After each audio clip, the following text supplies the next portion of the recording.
The crack of the slap echoed louder than the heart monitor. Dr. Silas. Preston Seattle Grace Memorial's golden boy didn't stop at verbal abuse. He grabbed the new nurse by the hair, fingers twisting cruelly, and yanked her head back. "Know your place, trash," he snarled. The emergency room froze.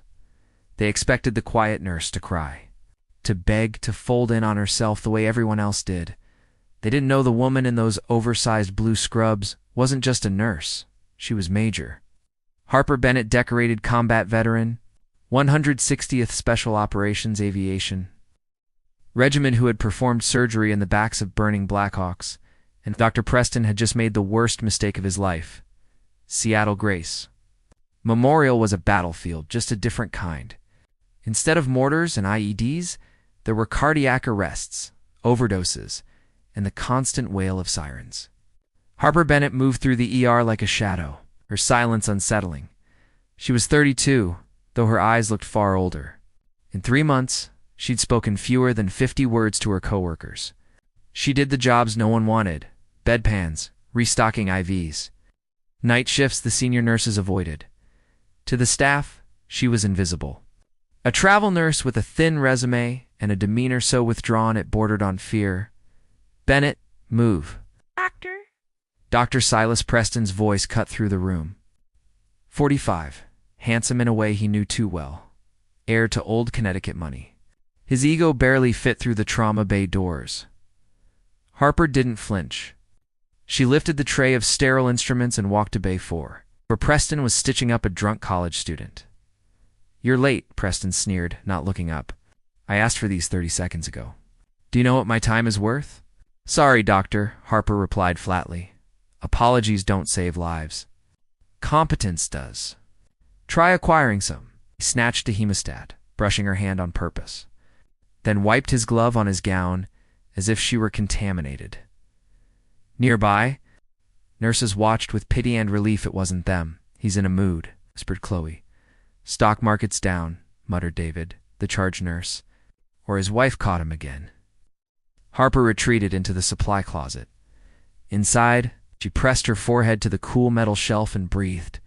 "In 4-4, hold out 4-4. Her hands were steady. They always were. They'd been steady in the Korangal Valley when an RPG hit her convoy. Steady while packing her commanding officer's chest wound under fire. Men like Preston didn't scare her. They cracked when the air conditioning failed. She adjusted the long sleeves, hiding shrapnel scars and the Night Stalker's tattoo beneath. She wasn't here for recognition. She was here to reintegrate. The Syria mission had ended her career. Low-stress environment, the psychologist said. So she scrubbed floors and endured humiliation. "Blend in. Don't engage, Bennett," Preston barked. "Incoming multi-trauma." Her eyes opened. Steel returned to her gaze. The ER doors burst open.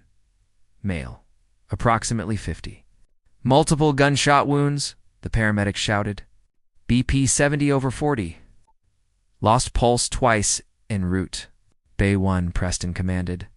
"David, get a line." "Chloe, blood bank." Bennett, suction. "Don't screw it up." Harper took position. The patient was massive, tactical vest cut away. Beneath the blood, she spotted a tattoo dagger with wings. Her breath caught Master Sergeant Knox, her former instructor. "He's crashing." Charged to 200. Harper suctioned efficiently and saw what Preston didn't. Bubbling blood, absent breath sounds. Tension pneumothorax. "Doctor," she said, voice firm. "Right lung collapsed. Trachea deviated. He needs decompression now." Preston turned, furious. "Are you a doctor, Bennett? Or did you get your degree from a cereal box?" "Look at his neck," she insisted. 30 seconds. Up. "I'm the attending." He shocked Knox again. "Flatline, call it," Preston snapped. "No." Harper moved, instinct overriding caution. She grabbed a 14-gauge needle. "What are you doing?" Preston stepped in front of her. "Move." He grabbed her hair and yanked her backward. "Know your place," he hissed. She slammed into metal cabinetry. The ER went silent, Harper adjusted her scrub cap. When she looked up, the timid nurse was gone. Her stance shifted. "Combat ready. You shouldn't have done that," she said quietly. Preston barked for security. 10 blade. "Chest tube," Harper ordered. She moved fast. Preston reached again. She stepped inside his guard, trapped his wrist. Swept his leg. He hit the floor, screaming, "Stay down." She stepped over him and drove the needle into Knox's chest. Air hissed. The monitor beeped. "Sinus rhythm. He's alive," Harper said calmly. "And you're relieved of duty." Police arrived. Preston played the victim. Harper stood at parade rest, hands cuffed. Unresisting, she saved his life. David protested. Preston silenced him with a threat. As Harper was led away, nurses watched not with fear, but respect. Then Sterling Preston arrived. Threats followed. Harper assessed him clinically. Threat level, low, in the squad car. She closed her eyes and counted. Extraction was already spinning up. The battlefield had changed. 2 hours later, in interrogation, Detective Reed sighed. "They're pushing felony assault." "I need my phone call," Harper said. She dialed a number Reed didn't recognize. "This is Sierra 79er," she said calmly. The war wasn't over. It had just begun. Harper spoke into the phone, her tone shifting into a clipped, authoritative cadence Reed had never heard from a suspect before. Code Black. "Seattle PD, Precinct 4. Hostage situation. I am the hostage." She ended the call. Reed stared at her, stunned. "What was that? Who did you just call?" "You might want to grab some coffee, Detective," Harper said calmly. "It's going to be a long night."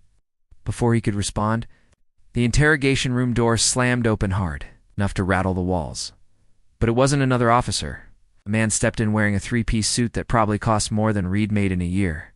Polished shoes, cold eyes, leather briefcase. Charles Whitlock. The Preston family attorney. He didn't acknowledge Reed. His gaze locked on Harper. With practiced disdain, "Miss Bennett," Whitlock said, setting the briefcase on the table. "I'm here to offer you a way out." He slid a document across the table. "Sign this. It states you suffered a psychological break, formally apologizes to Dr. Preston, and agrees to the immediate surrender of your nursing license. In exchange, the Prestons will drop all criminal charges. You leave Seattle tonight, and we never hear from you again." Harper studied the paper. It was a confession. A surrender to crimes she hadn't committed. "And if I don't?" she asked. Whitlock smiled a thin, predatory curl of teeth. "Then you go to prison? We have the judges. The DA. You're nobody. Ms. Bennett. A bug on the windshield of a very expensive car." Harper picked up the pen. Whitlock's smile widened. She rolled the pen between her fingers.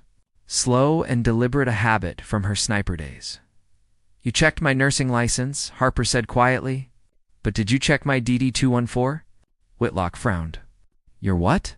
"My military discharge papers." "Irrelevant," he scoffed. "Whatever you did in the army, peeling potatoes, driving trucks, it doesn't matter here." Boom. The heavy steel door to the holding area slammed open, shaking the precinct. What the hell's going on? Reed stood, hand moving toward his weapon. Shouts echoed down the hallway, deep, commanding voices. "Not police. Federal agents. Stand down. Step away from the door." The interrogation room door burst open. 2 men in full tactical gear entered, carbines raised, scanning instantly. Behind them walked a man in army green service dress. 3 stars gleamed on his shoulders. Lieutenant General Holloway. Reed's jaw dropped.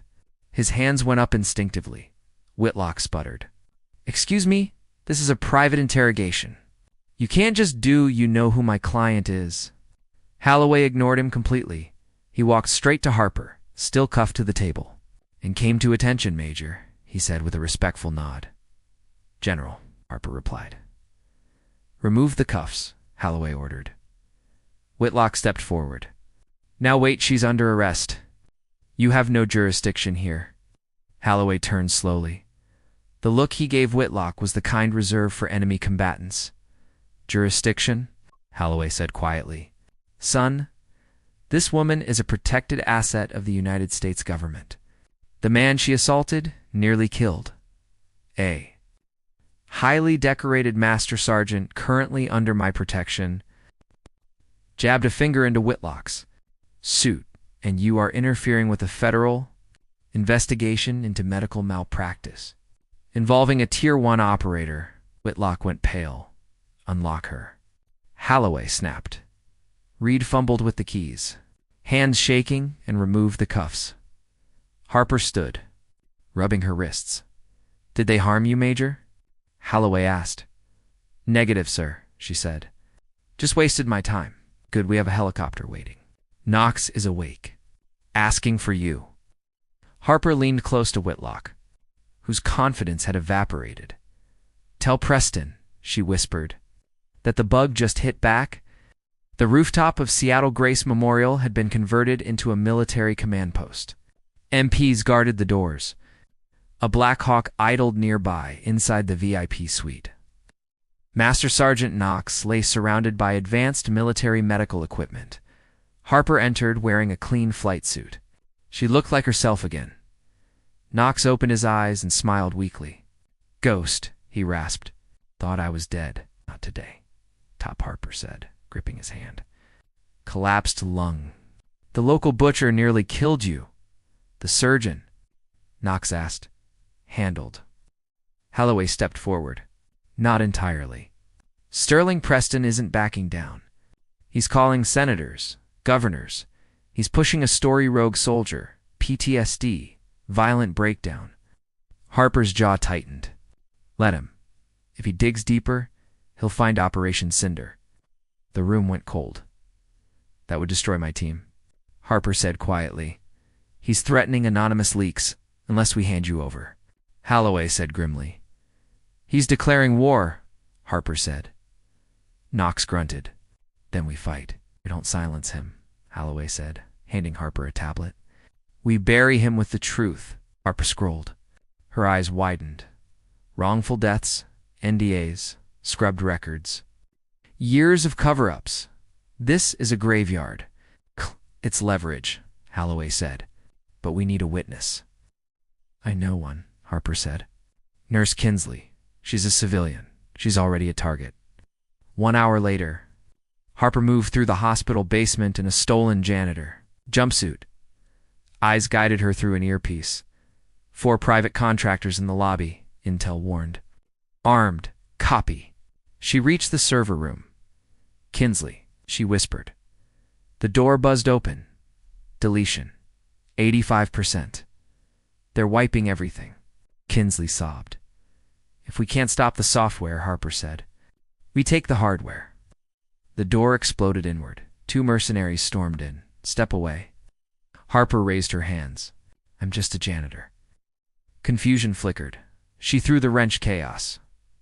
By the time it ended, 1 man was unconscious, the other disarmed. Deletion. 98%. Silas Preston appeared sweating, shaking, gun in hand. You ruined everything. Before he could fire, drop it. 20 nurses filled the hallway. For poles, oxygen tanks, eyes blazing. You won't, David said calmly. There are cameras everywhere. Harper ripped the hard drive free. Sirens wailed. Silas collapsed. Minutes later, Sterling Preston stood at his podium, confident. Rehearsed, the lead wall behind him flickered. Then played the footage, the slap, the words. The truth. Documents flooded the screen. Medical negligence. Cover-ups. Deaths. This is fake. Sterling screamed. The doors opened. Holloway entered combat fatigues. MPs flanking him. Harper walked beside him, grease-stained. Holding the shattered drive, Sterling Preston, the state trooper announced, You are under arrest. What? Harper stepped close. I'm not a ghost, she whispered. But ghosts haunt sins. Applause erupted. Knox clapped from his wheelchair. The hospital breathed again. Later, Holloway made his offer. Harper declined. "This is my mission now," she said. She walked back into the ER bay for need saline. She called. "Let's move." Harper Bennett was back on duty, not as a legend, not as a ghost, but as exactly who she was meant to be.